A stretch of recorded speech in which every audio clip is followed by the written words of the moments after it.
इस वीडियो में मैं एक बहुत ही इम्पोर्टेंट टॉपिक को कवर करना चूंकि बहुत से लोगों में blood sugar problems, diabetes, pre diabetes और इंसुलिन रेजिस्टेंस का मसला, तो मुझे ये एप्पल साइडर विनेगर पे एक बहुत ही इम्पोर्टेंट वीडियो कवर करनी थी। अगर आप एप्पल साइडर विनेगर नहीं इस्तेमाल करते तो इसे जरूर अपनी डाइट में शामिल करें, क्योंकि कीटो और इंटरमिटेंट फास्टिंग के अलावा भी कुछ और चीजें जिनसे ब्लड शुगर बेहतर हो सकती है, और आज की वीडियो में मैं इसी पे बात करूंगा। इसमें जो एसिड है वो है एसिटिक एसिड, और ये एक हाई पोटेंसी एंटीग्लाइसेमिक कंपाउंड है। मतलब जो ब्लड शुगर बढ़ती है खाना खाने के बाद, ये इसकी स्पाइक को रोकता है, शुगर ज्यादा बढ़ने से रोकता है। और कीटो डाइट भी मैं इसलिए रेकमेंड करता हूँ। लेकिन अगर आप कीटो डाइट पे नहीं है और एप्पल साइडर विनेगर खाने के साथ लेते हैं, तो ये खाने में मौजूद चीजों को बफर करके इनका जो इफेक्ट है ग्लाइसेमिक इंडेक्स पे, इस इफेक्ट को कम करता है, जिससे ब्लड शुगर और इंसुलिन स्टेबल रहती है। इसी तरह अगर राइस खा रहे हैं और इसमें अगर एप्पल साइडर विनेगर ऐड कर लेते हैं, राइस मैं रेकमेंड नहीं करता हूं, लेकिन इस विनेगर एडिशन से आप 35% तक इन चावलों के ग्लाइसेमिक इंडेक्स को कम कर सकते हैं। मतलब 35% तक शुगर जो है वो कम बढ़ेगी, जो कि बहुत हैरानकुन बात है।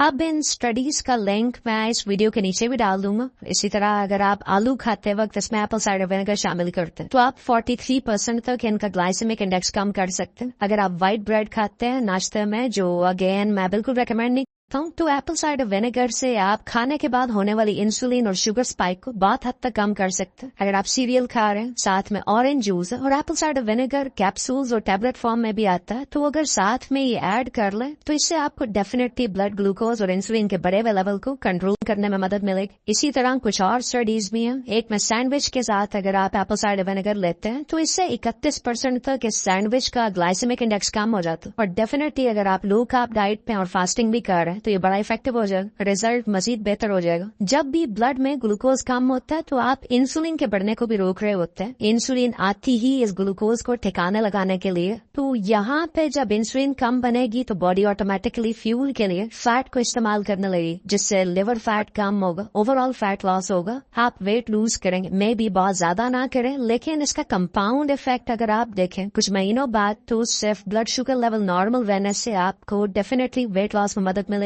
भूख कम लगेगी क्योंकि इंसुलिन कम बनेगी, क्रेविंग्स कम होंगी, खासतौर पे मीठा जो कभी कभार दिल करता, आपके डिसिप्लिन की वजह से क्रेविंग्स कम हो जाएंगी। अब एप्पल साइडर विनेगर की कौन सी टाइप आप ले सकते हैं? पहले भी मैं कुछ वीडियोस एप्पल साइडर विनेगर पे बना चुका हूँ। कुछ लोग ब्रैग ब्रांड का इस्तेमाल करते हैं, लेकिन मुझे अभी मार्केट में ओरिजिनल ब्रैग नहीं मिला, और टेस्ट में वाज़ेह फर्क होता है जब आप खुद पाकिस्तान से बाहर ट्रेवल करते हैं और वहाँ मार्केट में जो सेम प्रोडक्ट जब आप खरीदते हैं तो साफ पता चल रहा होता है कि यहाँ जो ब्रैग हमें बेचा जा रहा है पाकिस्तान में ये फेक है। तो किसी मार्ट से न लें, इंटरनेशनल ब्रांड्स तो बिल्कुल ना खरीदें। पाकिस्तान में 90% फेक है, लेबल्स चेंज कर दिए जाते हैं। लोकल कुछ लोग ऑर्गेनिक एप्पल साइडर विनेगर बेच रहे हैं। इसमें जो आपने चीज पूछनी है इस वेंडर से वो ये कि प्रोसेस्ड और रिफाइंड ना हो। रॉ और अनफिल्टर्ड एप्पल साइडर विनेगर आपने खरीदना, क्योंकि अनफिल्टर्ड में बैक्टीरिया और एंजाइम्स अपनी असली हालत में महफूज होते हैं। या अगर आप खुद बना सकते हैं तो घर में बनाएं, बड़ा स्ट्रेट फॉरवर्ड सा प्रोसेस है इसका। तो अगर आपकी मेडिकल हिस्ट्री में इंसुलिन रेजिस्टेंस है, या कुछ लोगों में डॉन फिनोमेना होता है, सो के उठने के बाद सुबह के वक्त ब्लड शुगर बड़ी होती है, चाहे पिछला दिन आपने बात परहेज से गुजारा, ज्यादा कार्बोहाइड्रेट्स या मीठी चीजें नहीं भी खाई, तब भी जब सो के उठते हैं तो ब्लड शुगर बड़ी होती है। ये इसलिए होता है कि लिवर हाइपर एक्टिव हो जाता है, ज्यादा शुगर बनाने लगता है, इसे ग्लूकोनियोजेनेसिस कहते हैं। तो अक्सर सवाल आता है, लोग परेशान होते हैं कि शुगर वो कैसे कम करें, खास तौर पर सुबह के वक्त। तो ये बहुत आसान है। आप सोने से पहले 2 चम्मच एप्पल साइडर विनेगर लें, इसे 250 ml पानी में मिक्स करें और 2 चम्मच तकरीबन 10 ग्राम के बराबर होता है, और इसे पी लें।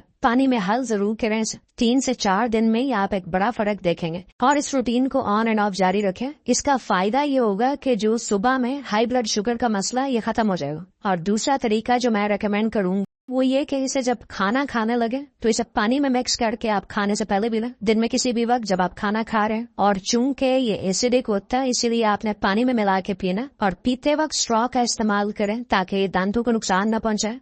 अब और भी चीजें जो ब्लड शुगर को स्टेबल करती, कीटोजेनिक डाइट और इंटरमिटेंट फास्टिंग, इसके अलावा हेल्दी फैट्स और फाइबर भी ब्लड शुगर स्पाइक को रोकता, तो इन्हें अपनी डाइट में जरूर शामिल करें। इस पर मैं आने वाली वीडियोस में मजीद बात करूँ। अपना ख्याल रखिए। आपसे मुलाकात होती है नेक्स्ट वीडियो में। अल्लाह हाफिज।